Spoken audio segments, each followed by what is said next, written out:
It's already rolling, right? Yep. All right, well, let's... Okay.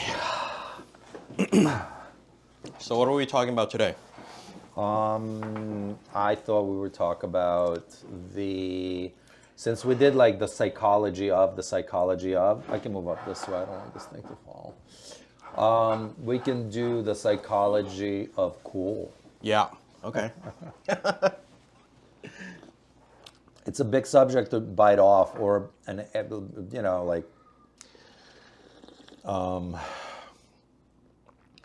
some people might think it's like ridiculous to talk about cool. Yeah, you're not supposed to talk about it, right? Yeah, you're just supposed to have it or not have it, but it shouldn't be spoken about. Yes. Yeah, it is something. It's sort of like If you talk about it, it's gone. yeah. It's like style. Right. Can you really? But people do talk about styles. Yeah. So let's delve into it and see where it takes us. Cool probably was invented around I guess I was just about to utter that it was probably invented after post-World War II. But then all the jazz guys in the 20s were probably, like the birth of cool, that Miles Davis album, I think it's a mid-60s album, maybe a little earlier. But I think you're right that the word cool does come from jazz. Or those jazz cats. Right. Yeah, could be. What are you missing? My phone, it's good. It's right here if you want it. Okay, no, I don't need it. Okay. I felt a phantom vibrate, so I wanted to make sure it was off. Yeah, it was probably, could be the jazz guys. So it's an invention.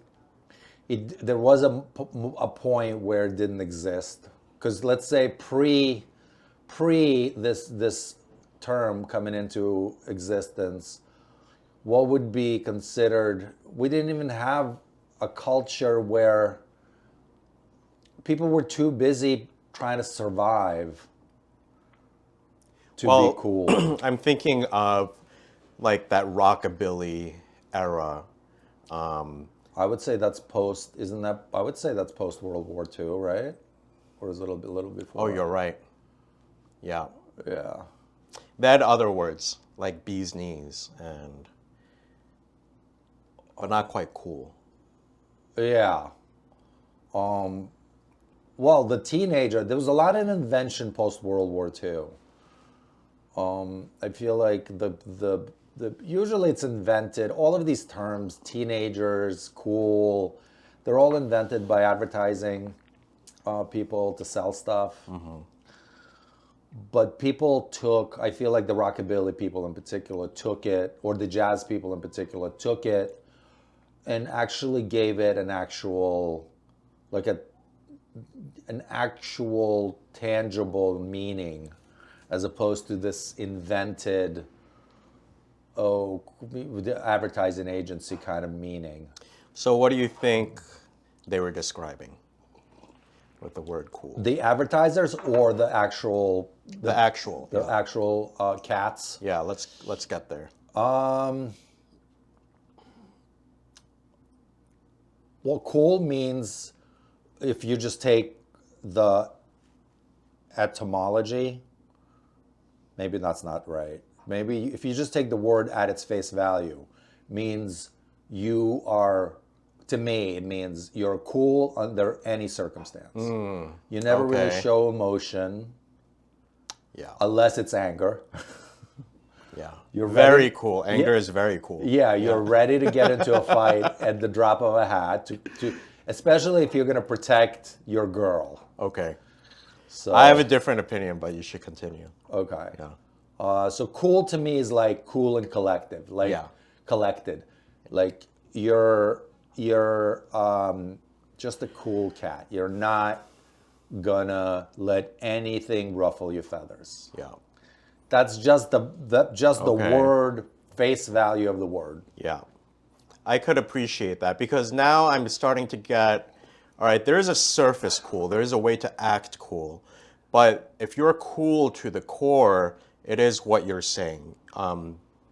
The word that was coming to mind was a kind of centeredness, a sense of equilibrium, of, of, like you said, being in balance under any circumstance. The world is happening around you, but you're maintaining a kind of composure. Yeah, in control almost in a volatile. Okay, so like a type of self-mastery as well. Yes, Yeah. I think there's a Okay. self-master. For me, again, this Yeah. is going to be, we're going to take the big meanings, but also I'm going to kind of expound my, always going to, what I personally, how I personally interpret it. Yeah.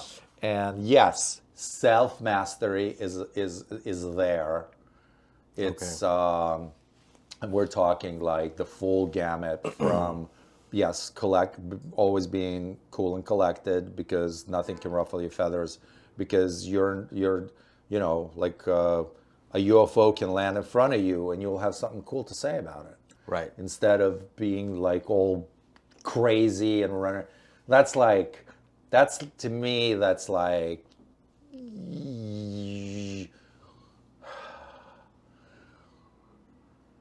you so the circumstances that are presented to you, especially suddenly, are not gonna knock you off your not pedestal. Not they're not gonna knock you off your equilibrium. Right. You're still gonna like no matter what happens, you're cool. And to me, that's always had an appeal because you can never make rational decisions if you're going crazy. If you're caught in the moment. Yeah. Yeah. If your emotions are boiling, Right. if someone, I mean, imagine, I mean, I know people who a couple of words out of someone's mouth and they're like out of control. Yeah. They're like ready to fight and Well, that being said, I blew my cool a few weeks ago. okay. It was, I think it might have been earlier this week actually. I was pulling into my family's parking business in Flushing, and there was somebody who was blocking our entrance. Oh my God, by a car with a car? Yeah, with the car. Like parked not this way into like parking the driveway. Perpendicular to the driveway. Oh my God. So, and I asked them to move, and they just refused. They said, it'll only be 3 minutes. But this is my, all right, so here's my thought process. I'm like, it's only 3 minutes to you, but this is my family's livelihood that you have cut the entrance off to. Yeah. We only have one entrance. Yeah. So are my customers supposed to wait for 3 minutes for your convenience? Yeah. I ended up storming into the store where he was. Oh wait, he wasn't in the car even? He wasn't in the car. Wow, the balls. Yeah. And I blew my lid. Wow. Yeah. And then I I called the tenant of that business because she has a lot of drivers who come and go from in front of her store Okay. that do this all the time. Okay. And I told her, we will cancel your lease if this continues. Oh, you mean these people they're at your behest there? So we at the right next to the entrance, we rent out a store, a commercial space. I see. So, but in hindsight, I was like, I didn't handle that really well. I didn't like that. I didn't like the fact that I lost my cool. I lost my equilibrium. Yeah. Yeah. I would have much rather handled that in a different way. If I could go back, I would have waited patiently and then maybe even speak to her, not exactly in that moment, maybe even a day or two later, but having had laid down the plans for consequences and just deliver that to her calmly Right. instead of having lost my cool. Yeah. Yeah. It's something that you kind of need to be on guard about because it sneaks up on you all this. I didn't wake up that morning in a bad mood. Yeah. Maybe a little bit. Yeah. But I didn't think that that was going to happen that day. But that's the nature of losing your cool, which is it creeps up on you. All of a sudden, you find yourself in a situation that you didn't see coming, and it provoked a reaction out of you Yeah. that you had not planned. And then all of a sudden, you're in it. Yeah, but the reaction sometimes is needed. Sometimes it's okay to blow your lid Yeah. because then the person, because you said it's a reoccurring Because thing. they'll finally get it. Maybe they'll need. Some people don't understand kind words. Yeah. Some people need to see someone go ballistic. Yeah. The squeaky wheel gets the grease. Possibly. I still didn't like the way that I handled that situation. I feel like if I were calmer about it, I would have been more intimidating. Yeah. Yeah, I see what you mean. I think it was a fact that I was out of control. Yeah, so she could just write you off as a crazy person. This guy's crazy. Yeah. So this will underline the fact that you being cool is a process. Yeah. It's a process of self betterment. So I think what's interesting about this now is that when most people hear the word cool, they're thinking of it's this sort of social, a social cool factor of, oh, this person's so cool, that person's so cool. But that's just on the surface level. Right? It's about perception, it's about a social value, but what we're saying now is that if we want to chase or pursue a true cool, it's not about doing it for people. There's an inner journey that needs to happen. Only an inner journey. It's Right. a very specifically a self discovery. It's a self.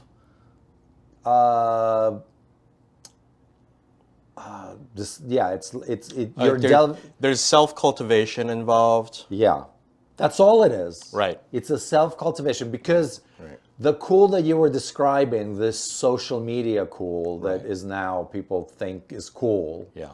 Which if someone said to Miles Davis that when someone saw, let's say Miles and someone is hanging out on a couch watching TV in 1964, and the Coke commercial comes on, and the word cool is being used in the Coke commercial, would you think Miles would be like, oh, well, let me reference this in my world. Let me be, Coke just described what cool is to me. The cool people know that cool does not live in mainstream. You can't find cool in the pages of any book. The minute let's say you're a person, especially nowadays, what people think is cool is like they'll go out there and get a wholesale outfit that they saw someone wearing. Right. That's the antithesis of cool. Yeah. If you're copying someone verbatim with the way they talk, with the way they look, with the way they behave, and you didn't arrive at it, yes, taking pieces from your heroes, of course, that's how you grow. You take You see someone, you see Elvis say something cool, and you're like, I can incorporate that into my, that speaks to me. Right. That could be a part of Let who I me am. incorporate that into myself, and then you also experiment with it. You see how it feels when you put that on. Yeah. Whether it's their behavior or the clothing or their Yeah. vocabulary. Yeah. Yeah. But you're not going to take the whole image of Elvis and all of a sudden You're not parroting it. Yeah. You're not imitating it. Yeah. Yeah. I think there is a process of metabolizing it. You know, you're ingesting it. You're finding a way to integrate it into who you are. Maybe because it expresses a part of yourself that was previously underexpressed, and you're bringing that potential out by taking that on. Well, that is if we can try to figure out what it is, like developing your personality into, because it is an invention. You know, we make choices of who we are, but we also there are internal factors that we're probably born with. I'm more of that latter camp. Yeah. Yeah. Like, let's say I look at my brother and I, or look at your brother and you, how Yeah. different you guys are. Same exact parent. Yeah. We're very different. Same parent, same environment.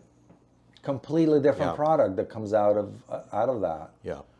So it's a little bit, there is something, so a lot of it is self-invention. A lot of it is, I would say it's, I don't, well, when you say invention, I'm hearing something that is kind of phony. An invention, that's the connotation. Maybe that's not what you mean. Maybe it is. well, I don't no. know. Invention to me is bringing something into the world that's new. Okay. So that's a great thing. Yeah. Because you're bringing something, you have, as you described, taken a bunch of influences, metabolized them, Yeah. and then putting it back into the world as your, In a unique configuration Yeah. that is you. that is you. Yes. Yeah. And then it's an actual, then it's a cool, then you can describe it as a cool addition to the landscape of cool. Yeah. But if you're gonna go out there and copy things word for word, if cowboy boots are all of a sudden the rage, and you go out there and you buy yourself a pair of cowboy boots and you think you're cool, I'm not knocking you. This is kind of on the nose. Yeah, I know. Arthur. I'm not knocking you because I know you're on your own journey. Just those two things happen to coincide. Right. Godwin is about to buy, or did you buy those? They're on the way. Yeah. So Godwin just bought himself a pair of. Did you get Lucchese? Which ones did you get? It's a company called Dan Post, and it's one of those conglomerate companies where they have like 3 different lines: entry, mid, upper. But you know, I think it was just I didn't want to spend $400 on my first pair of cowboy boots, Okay. even though I don't mind spending money on good shoes. Yeah. But I just wanted to dip my toes before I jumped into the deep end. Okay. Yeah. So if you're just gonna follow trends, I know you're not following trends because you're on. I know that you're on your journey of discovering the sort of the cowboy within. Yes. You're slowly. Well, it's my I would call it my deep yearning to escape New York City. And I think that's why that aesthetic is really appealing to me in the last few years. Yeah. Yeah. Well, we both share that sentiment. I definitely want to, and this is actually my version of that, because I've been slowly figuring out once I move out of New York City to live in my house upstate, what am I going to wear? That has, to me, a main aesthetic. It feels, Maine. yeah, Maine. Okay. Yeah. Well, to me, Maine, all of New England Yeah. is like it's all there. Yeah. I have, yeah, it has, the countryside. Yeah. The Well, countryside of, especially the shoes, it's like a type of moccasin type look. I And guess. you have a cool story about those shoes too. I do, but we don't need to get into Okay. them. Yeah. So,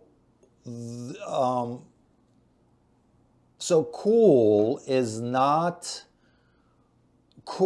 is a personal journey toward what? Are you, because some people's journey, like why do we pursue, like let's say this cowboy boot craze that's going on right now. Yeah. I own 3 or 4 pairs of cowboy boots. Yeah. I will not put them on right now Because it is on trend. because it's trending. Yeah. I mean, it's the same thing with my SL. Right. It seems to You me don't like wanna- everybody and their mother all of a sudden owns Yeah. that R107 SL. Right. And so, well, thankfully it's going to be in the shop for another 6 months anyway. Right. So it's kind of coincided perfectly. And I think by next year it'll be some other car that's going to be Hopefully. Yeah. the rage, and we'll remain with our SLs. Yes. Yeah. And we'll be the only ones. Where was I going? This trend. Yeah, I steer clear of whatever the trend is. I want to steer clear of it. Yeah. Whereas some people want to think it's cool. They think that that's what they cool wanna is. jump on it. They want to be part of a trend. Yeah. But I'm here to tell you that if you're doing whatever the trend is of the moment is, you're not cool. Okay? Also, let me just put some the ground rules down here so you can. So if you walk out of your apartment and the minute you walk out, you see 3 other people wearing the same outfit as you, you're not cool. Now, the cool, it's I'm basing this on outfits, and it's the cool is just the outfit is just the surface the surface part of cool. People who will not follow trends, who will not succumb to doing whatever the trends are, there's a deep psychology at work inside them that will not allow them to do that. And that's where the cool is. The cool is inside the surface part of it, the outfit that you're wearing. Because a lot of people think cool is just what you're wearing. Yeah, what you're wearing, also just the behavior of acting very nonchalant, Right. which is, Too cool for school. yeah, too cool for school, which I was surprised that you entirely bypassed, because I thought we were going to start from a surface level and then work our way down. And you kind of just went for the jugular of like, Well, we could. Well, as you can see, we're slowly getting there. Yeah. We don't have any script, so Yeah. we are yeah. I always like to start at the beginning. So we started with it. Where did the term begin? And establish some context. yeah, and so now we're at. So it's a self-discovery towards your particular individualism. I think that's, and how deep do you want to take it? You can be cool and you can look like everybody else on the street, I suppose. If you're, I think it's possible. The clothing do not. Right, clothing is just one domain. Yeah. You might talk to somebody who looks like, on the surface, a complete normie. Yeah. But through the course of a conversation, you might discover that, wow, they really know who they are. Yeah. So that's what it is. So it's knowing who you are. It's It's an interest in yourself and an interest in bringing out the purest version of who you are, like the most distilled. You want to get all the dross out and distill it into this pure version of you. Yeah. Yeah. And I think it's the reason we search for that is because it's a I think it has to do with our roots, and I think we want to pay tribute to our heritages and our parents, grandparents, great grandparents. Right. We want to have their vibe, or whatever you want to call it, their thing live on Yeah. in a new version, in a new modern whatever, Yeah, in the modern context. yeah. But it is I think it's a what are it's a our predecessors, what are they? Ancestors. Thank you. Yeah. So it's an ancestral. Yeah. There's an ancestral part of it that you're paying tribute to. I think so, actually. I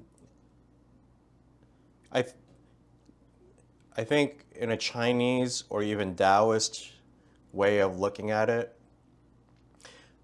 because I look at some traits in myself, and then I hear stories about my grandparents, and I'll be like, oh, that's where that comes from.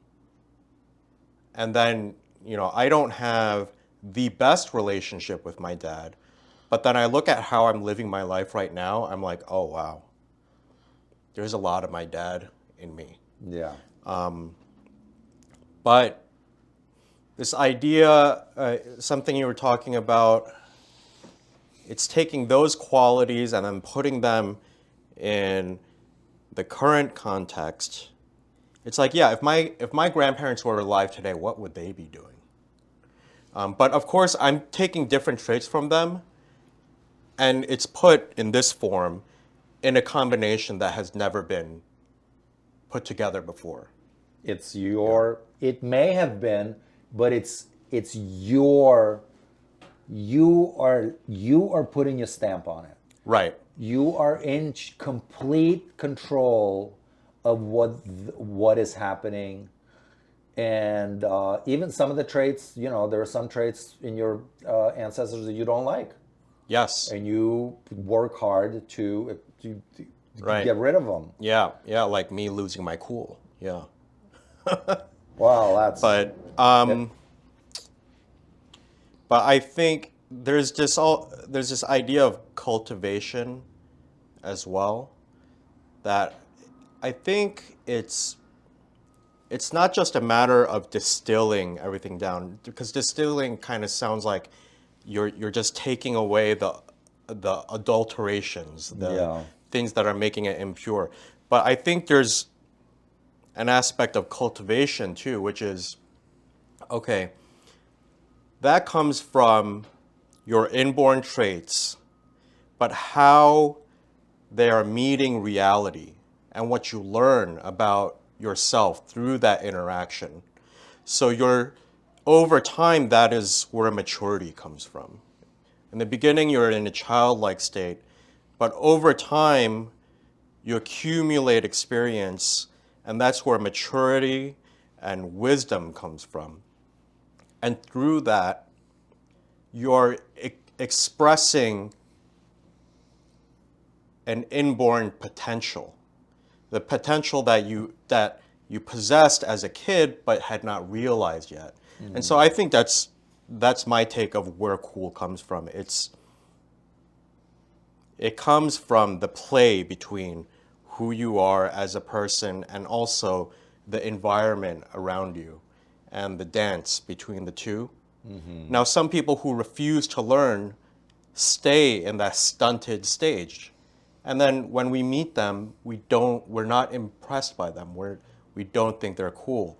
But when people are open to that dance, and really involve themselves in it and really hear what the world is giving back to them, how they're responding to them, and they're learning from that, I think that's where potential is fully realized, and I think that's an aspect of cool. Absolutely. So learning. So now we actually spoke. We spoke about this already. It goes back to self-criticism and being able to and wanting to be the best version of yourself that you can possibly be. Yeah. And that takes a lot of eating dirt, looking at yourself in the mirror and going, Oh yeah. this is unacceptable. Yeah, taking an honest account of yourself. Yeah. Being willing to receive feedback. Yeah. Yeah. So this growth. So the other thing that I like about what you said is that it's a growth. It's a process. You're not gonna. I don't think anyone is born cool, unless there's like reincarnation that is happening. I can't imagine a kid. This is a maturity. Yeah. Being cool is a level of a mature mind. Yeah. It's this flexibility of self-reference, everything always comes back to self. And it seems to me like we're always coming back to this. It's always about all the potentials are within us. And what we do with it is the cool. Mm-hmm. You can stop. You could just say, I just graduated college. I'm gonna get this job in IT, and I'm just gonna do this for as long as I can, and I'm just gonna go out to bars every night and drink and meet people and have one night stands and I'll just do this for the rest of my life. Yeah. Or you could say, I can do all those things, but at the same time, I'm gonna keep developing who I am. Yeah. It's like some kind of a weird self-love. Yeah. You kind of have to like love yourself or have such respect for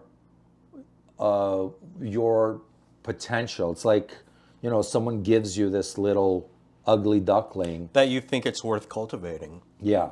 And improving upon. Yeah. Yeah. So it's to be cool, you have to. We go back to the narcissistic. Yeah. This is where we wound up with psychology of dressing well. Right. Is that you're a narcissist and. Continue. I'm just checking. Yeah. That you have to be narcissistic and a little mad. Yeah. What was it? Something like that. In balance. Yeah, because I think a little ego, it's not the worst thing in the world. I don't think that we're supposed to be egoless, but it's also, I mean, I think ego is very healthy if you are also somebody who has some humility, right? I don't think they're actually antithetical to each other. I think they're complementary. If they're balanced, Yeah. if you have learned how to have the ego on a leash, Yeah. and you unleash it when it's the right time, Right.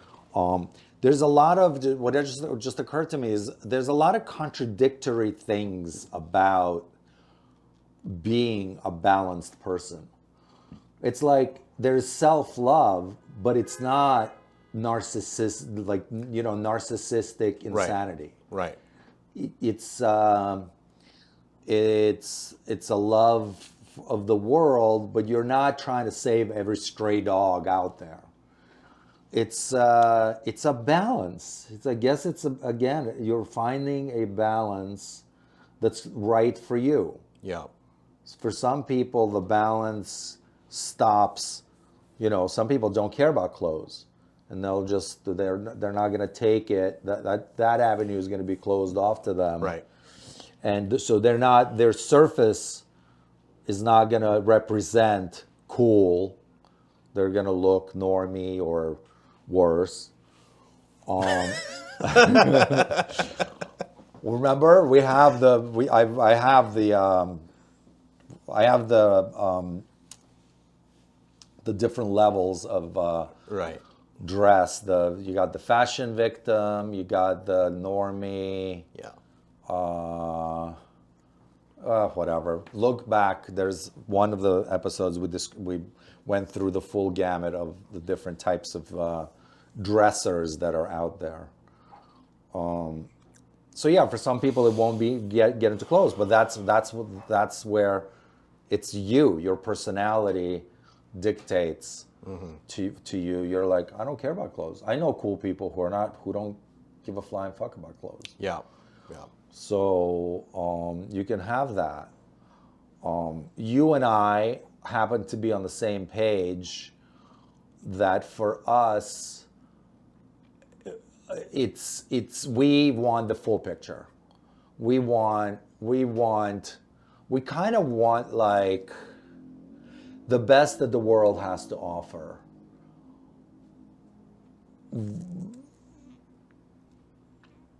We surround ourselves with it because it has been developed, and it's probably those products. Let's say your suit, or whatever it is, the shoes. These shoes are, whoever made this company has been making shoes for probably 100 years, and this is the height of this particular shoe. Yeah. This is where they reached.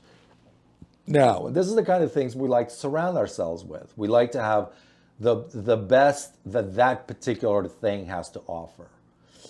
And for me, some people don't care. Some people are okay with going out there and buying $20 pair of shoes. I think it's interesting you just used the word care, because that was exactly what was in my mind.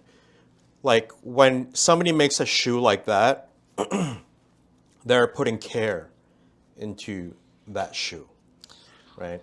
And so what I think I'm looking for when I buy stuff is also, I want whoever is making this or that to care as much about it as I do. Right. And you've spoken about this before. It's the care. It's us caring Right. about. Yeah. Attention is how we express care in the world. Um, that was an observation by this guy Ian McGilchrist. But yeah, when you pay attention to something, that's the very beginning of care. Yeah, I think we should get into that a little bit. Find out this care. I think that's because we're always trying to distill it to its most essential Yeah. thing, and I think it's caring. It's caring about. But what are we caring about when it comes to these things that we surround ourselves with? The cars that we buy, the clothes that we buy, Yeah. down to the food that we eat. Yeah. We want someone to care about these things as much as we do. About as much as we put care into everything around us, right? The way you decorate your apartment, you put care into it. You want particular things there. The things that you put on your body, you're particular. You want those things to look like they were made with care, and aesthetics aside, it's this craftsmanship. It's these feats of engineering. If it comes to machines that we like. Yeah. I'm thinking about this idea going back to attention. It's like we could only think about one thing at a time in our minds, right? So it's actually, there's an opportunity cost. Whatever I'm thinking about right now, I am foregoing all these other things that I Right. could be thinking about. Right. And so, yeah, with the cars, you know, I could be thinking about anything else. I could be thinking about when The I was football younger. team. Yeah, the football team. Or getting drunk, which I like to do.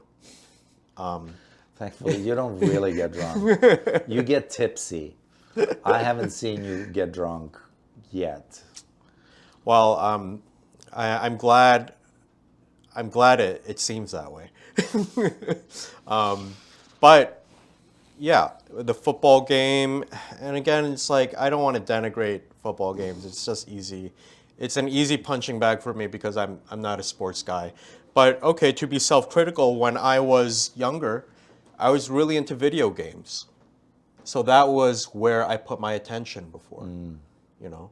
And so you focus on video games, that comes at the cost of other things that you could be caring about. Yeah. At that time, I was not caring about my grades and doing well in school.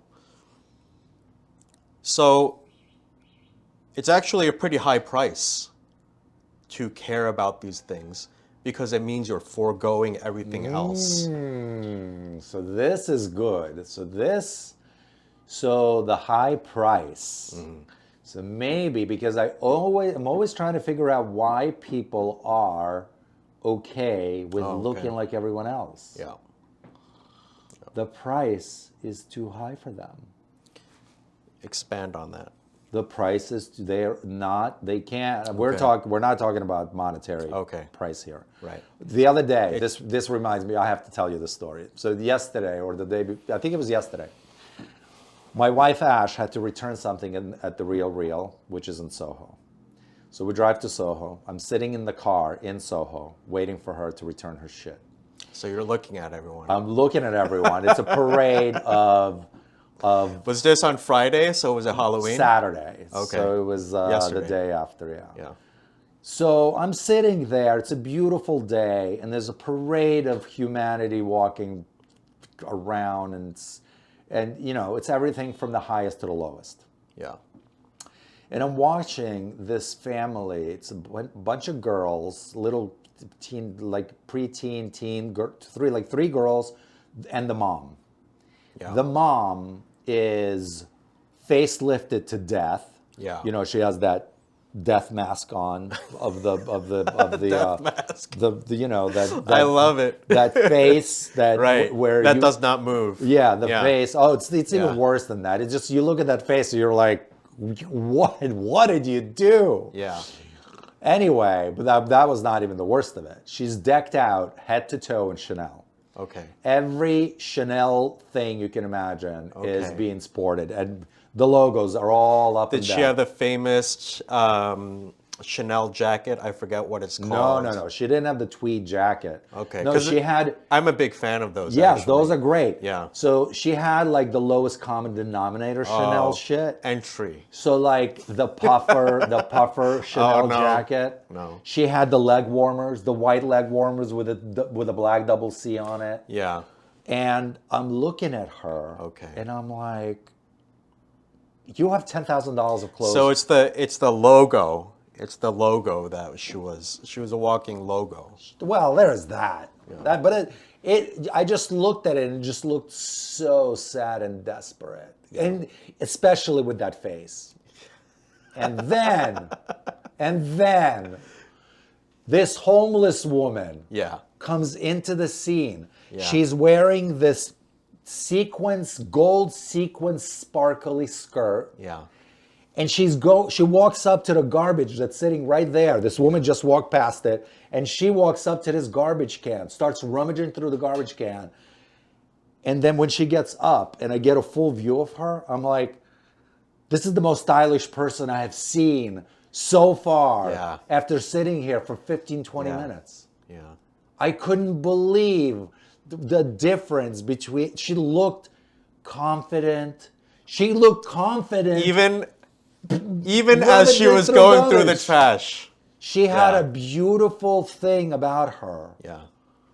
I couldn't believe it. And just shows you, it's like you can spend millions of dollars on You can't clothes. buy cool. You can't buy cool. Yeah. You can't buy cool. So you don't need the money. Yeah. It's not about the money.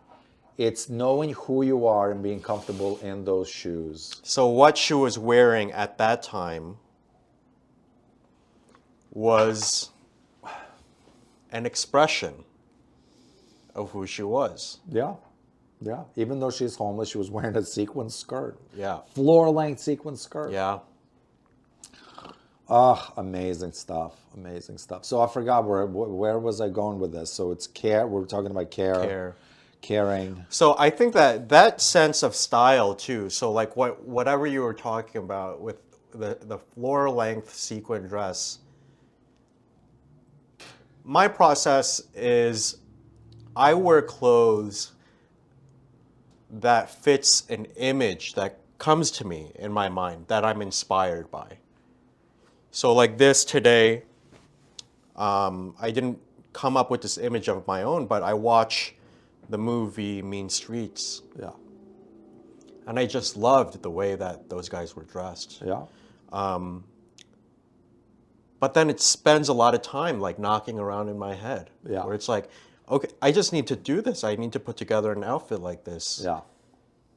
But that's what I mean by the attention. You know, it spent time knocking around in my head. I guess for other people, you know, it never comes to that.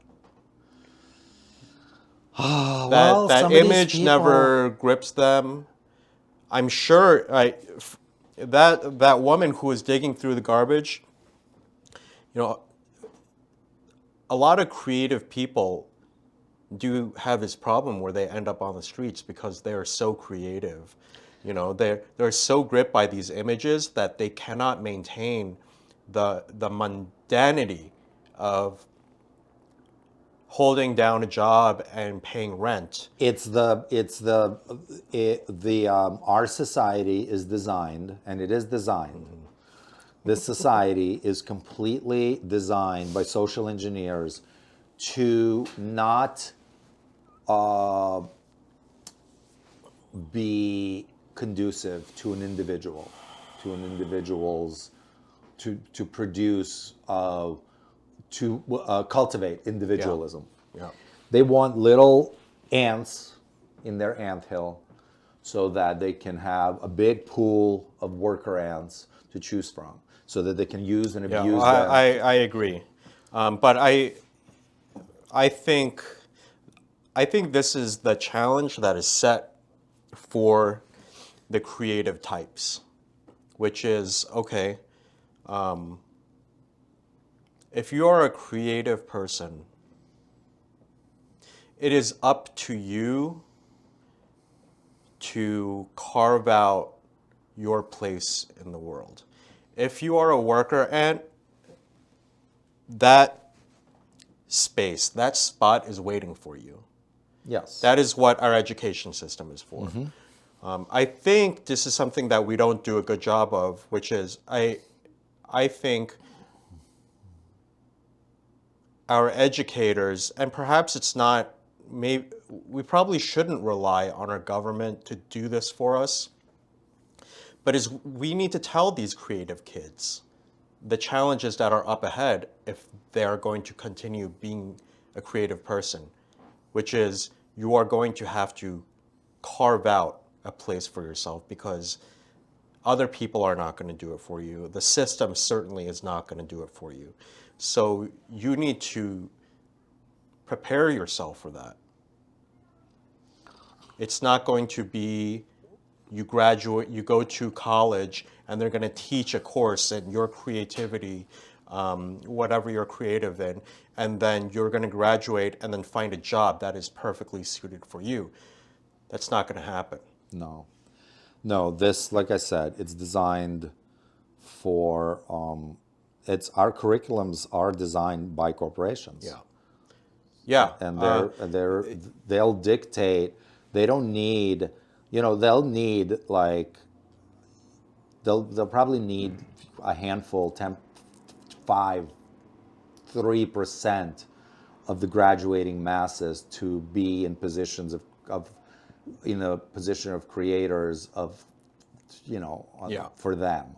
But they can't have mavericks. They still need to be controllable. They still need to be conformist and controllable to the desires of the corporation. So I think I agree with almost everything that you said, but I think we might be coming from slightly different angles, which is I don't think that's necessarily evil. It's just these big corporations or organizations, they're out for their own interests in the same way that I am out for my own interests. So I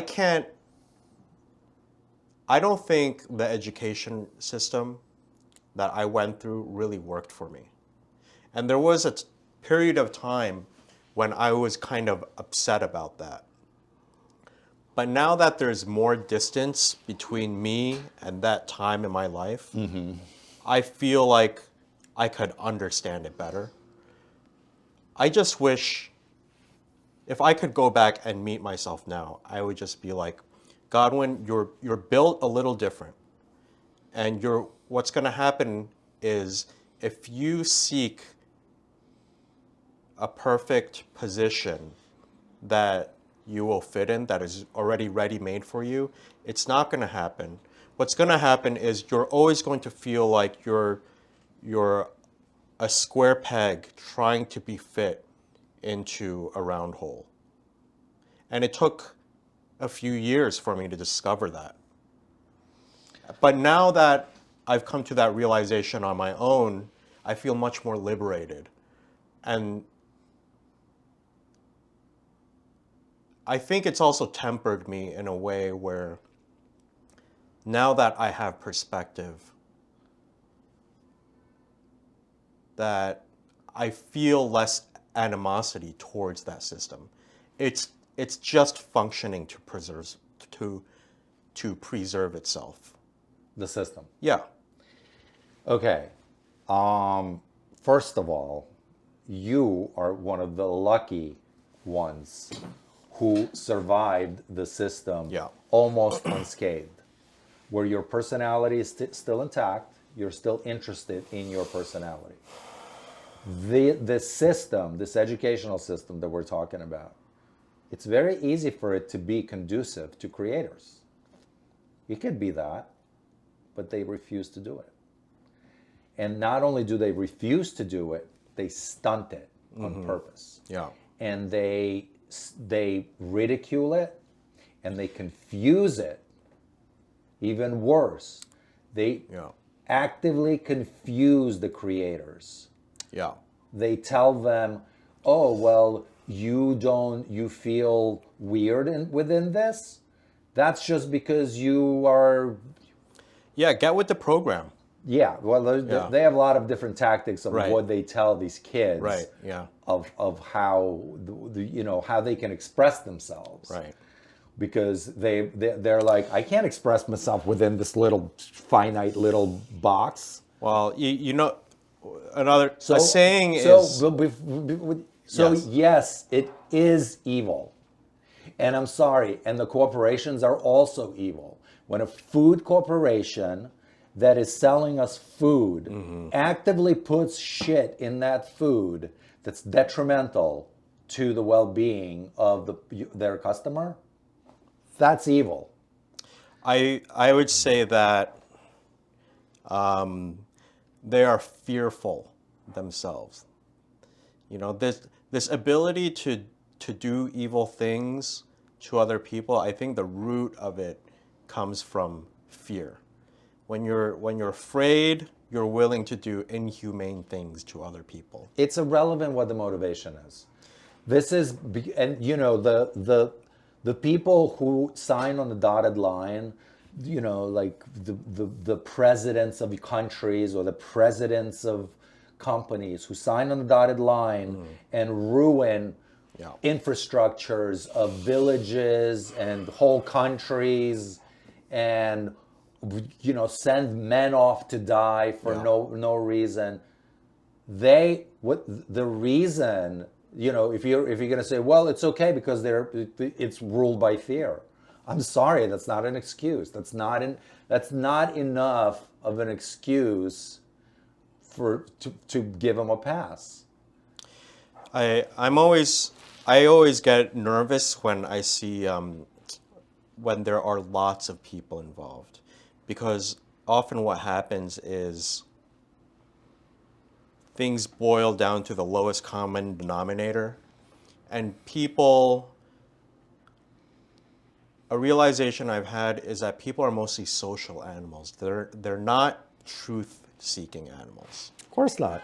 They're And just so, followers. so you also get this mob mentality type thing, where whether you are saying something is true or not, it doesn't matter. What's more important is whether it is socially acceptable or politically correct to say. Yeah. And so if you are one of those individuals in that group, you are very fearful of stepping out of line.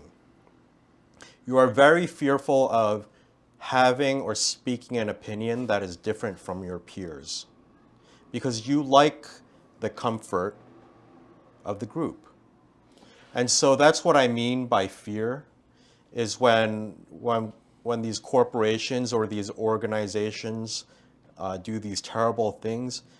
It's really this momentum that's generated from when people are together and there is no one willing to say the emperor has no clothes, or that, hey, maybe there's something that we should consider that we're not talking about right now. So it comes from the smallness of people, I think. Yeah, of course, Yeah. it's the human being is not inherently evil, but the weak ones, the ones have. So this brings us to another point that we've touched on before, and it's how does one conduct themselves as I don't even know what the word sentient being means, but it's like, how do you act as a whole human being? Yeah. Like a human being who's in touch with all of their feelings, not afraid to express opinions that are not popular. Right. This is part of being cool. Going against the grain of what is popular. I mean, this goes right into the whole trend Yeah. thing. Yeah. You don't want to jump on the train on the trend train if you want to be cool. So again, it comes back to this sense of knowing who you are, having done the work to cultivate. Go ahead. And now we're adding the new element, Okay. being brave enough Yeah. to go your own way. Doesn't have to be against the grain always. Right. Sometimes, look at you, you're buying cowboy boots during a cowboy boot craze. Yeah. Sometimes you go with the grain, but if it's the correct thing to do at the moment for you, Right. then it's fine. But it's the brevity. This is actually probably one of the small little grains that we've been trying to get to. Okay. Being brave enough to stand up to all the ridicule of not wearing what everybody else is wearing. I guess with this whole thing with the yoga pants on the street, maybe these women are wearing them because everybody else is wearing them. I got to do this. I got to look like everybody else. So it's like the herd mentality again, being part of some club. I don't care what club it is. I just want to be part of some club. I don't know what the entrance price is to get into that club, but I don't care because everybody else is doing it. The majority of the people on the street are wearing those pants. I'm going to do it, so I'm going to be cool. I think maybe this is part of why we became friends, is because, I don't want to say it's because cool recognize cool. Absolutely. For me, it's not necessarily, I don't need all my friends to be cool. I need them to be brave. This is the much more important attribute to me. Yeah. Which usually, it goes hand in hand usually. Yeah. So if you're brave enough to go against the grain of the prevailing opinion of the day, Yeah. if it's the wrong one, if it's the right one, more power to you. No Right. problem. You're not being contrarian for being contrarian's Right. sake. Yeah, you don't want to do that either. You don't want to be one of those people that's like, because you're just doing the same thing again. Right. You're You're not just doing opposite. Yeah, you're but not you're looking following inside. the same thing. You're just following. Yeah, you're just doing the opposite of the despicable thing. Yeah. So yeah, it's the brave that's more important to me than the. Those are definitely more fun and interesting people to hang out with. They're the ones. Yeah, a much more interesting conversation. What is the here? Can you find this on your phone? Yeah. So Jack Kerouac, in his book On the Road, he Yeah. has one page that describes these people. So type in Jack Kerouac, the paragraph of the people like fireworks. Oh, Do you know that one? I know this. I really liked this quote when I was a kid. Fucking fab. And you just And it- reminded me of it because the last time I read it must have been like 20 years ago. Yeah, and this describes, actually this is great. This is The Mad Ones. the mad ones. Do you want to read it? And we really need No, to- you thought of it, so I think you should. So this actually describes what I, in a nutshell, is what I think is cool. The only people for me are the mad ones, the ones who are mad to live, mad to talk, mad to be saved, desirous of everything at the same time. The one who never yawn or say a commonplace thing, but burn, burn, burn.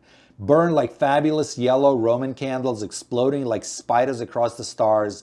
And in the middle, you see the blue center light pop, and everybody goes,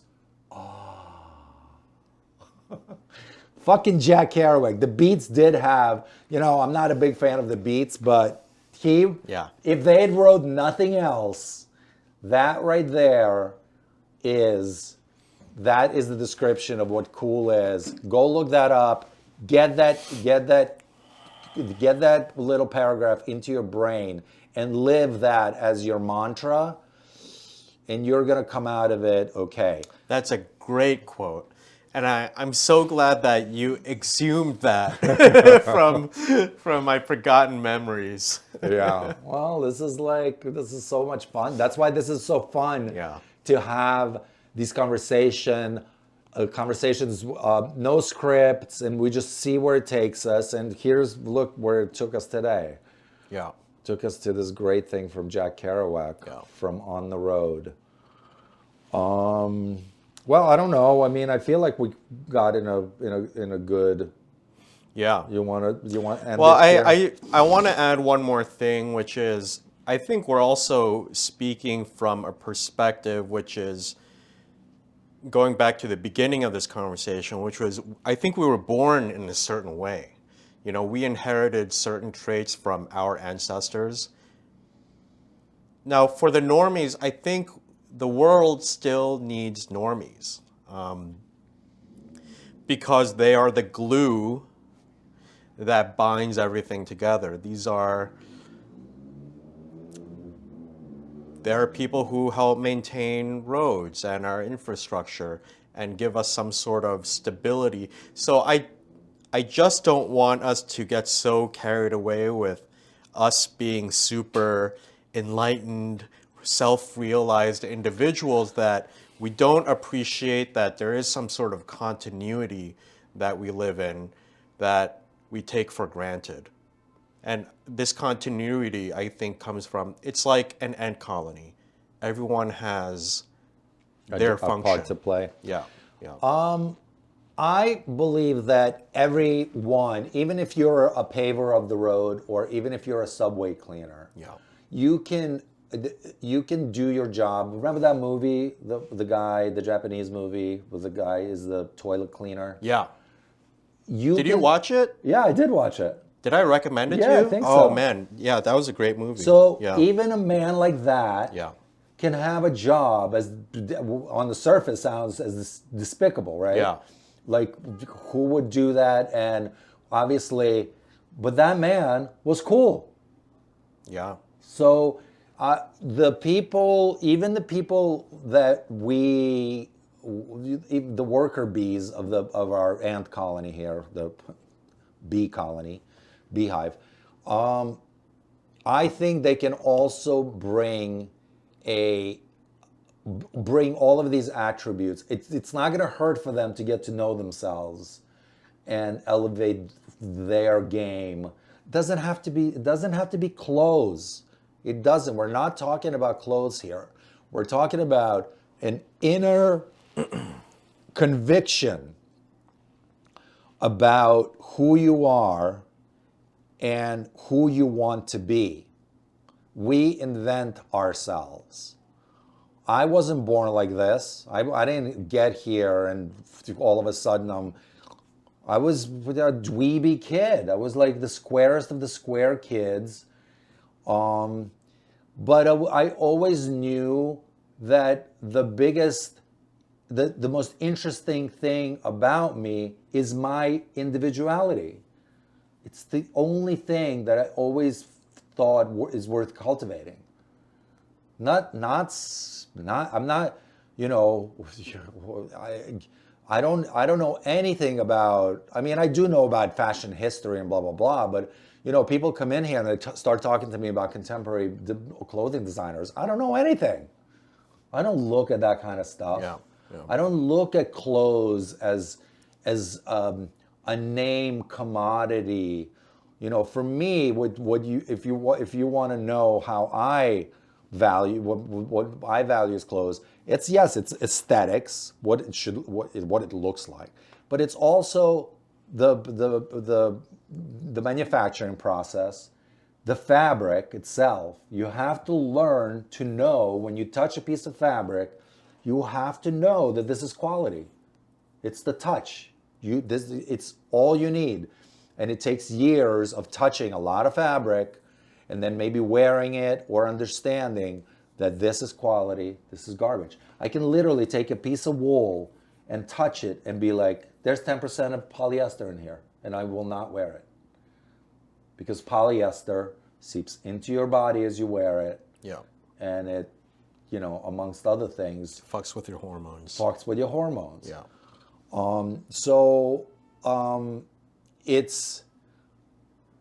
It's not, I hope people don't misunderstand and think that we're being elitist or we're being some kind of like, oh, cooler than that kind of thing. I believe that everybody has the potential to be cool. It's all about you taking the time, giving it attention and care. Yes. To develop it.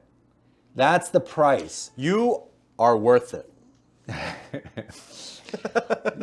Hopefully you'll. I think that's the message today, right? It is. Yeah. It is. It's worth it. It's worth developing because it's so interesting when you meet an individual that's not like anybody else. You are deserving of your own attention. Yeah. Yeah. I mean, these are great end quotes for an episode. Okay. So yeah, get out there and no, not to get out there. It's more like an inner. Get in there. Get inside yourself, and learn about yourself. Love yourself. Get curious about yourself. Stare in the mirror. Look in the mirror and look in your eyes and see what they tell you. You'll see your soul in the reflection. And then maybe once you get in touch with your soul, maybe your soul will help you get control of your ego. Because the ego is just trying to thwart your development. The ego wants to be in charge, but the ego needs to be put on a leash and let off the leash whenever it's convenient for the soul. So you need to look at the mirror, look in your eyes, get in touch with your soul. The soul is in control of the mind, and the mind is in control of the ego. That's the hierarchy of how it works. And once you start developing that, all the answers will come to you. All of a sudden, there will be no mysteries in the world. You don't need you don't need religion. You don't need great philosophers. And all the answers are within us. And you have to understand that it is worth going inside and delving and seeing what's in there. I am very interested to know what's inside of you. So for today, this is Arthur. Godwin. Till next time, thank you for watching.